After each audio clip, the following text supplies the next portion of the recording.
High বন্ধুরা, কেমন আছো? অবশ্যই ভালো আছো, আর আমিও খুব ভালো আছি। তো আমার দিদি আর আমি একটু কেনাকাটি করতে বড় বাজারে যাচ্ছিলাম। তো ভাবলাম তোমাদের সঙ্গে একটু শেয়ার করি। তো আমার দিদি আর আমি স্টেশনে দাঁড়িয়ে একটু ঢং করছিলাম। তো এরকম করতে করতে আমাদের ট্রেনটাও চলে এসছে, আর আমরা উঠবো বলে দুজনে ঢং করতে করতে তাকিয়েছিলাম দুজনার দিকে। তো করতে ট্রেনে করে চলে এলাম শিয়ালদায়। এসে আর এই দাঁড়িয়ে আছি দিদির জন্য।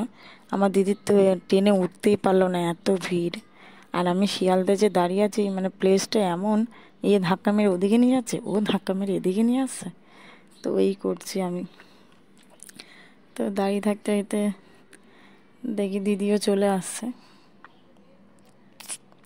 তো আমি তোমাদের সঙ্গে একটু শেয়ার করছি, মানে শিয়ালদায় এত বড় একটা প্লেস, এত লোকের মানে চলাচলতি, মানে তোমাদের কি বলবো, দাঁড়ালে বা বসলে বোঝাই যাবে না কখন রাত আর কখন দিন। তো এগুলো দেখতে দেখতে দিদিও চলে এলো। এসে আমি আর দিদি বড় বাজারে চলেও এলাম। এসে এই হাতের চুড়পুরগুলো দেখছি। আমাদের জন্য নয়, আমাদের ঘরে কালী পুজো হয়, তো তো তার জন্য একটু কেনাকাটি করতে এলাম। Bye bye.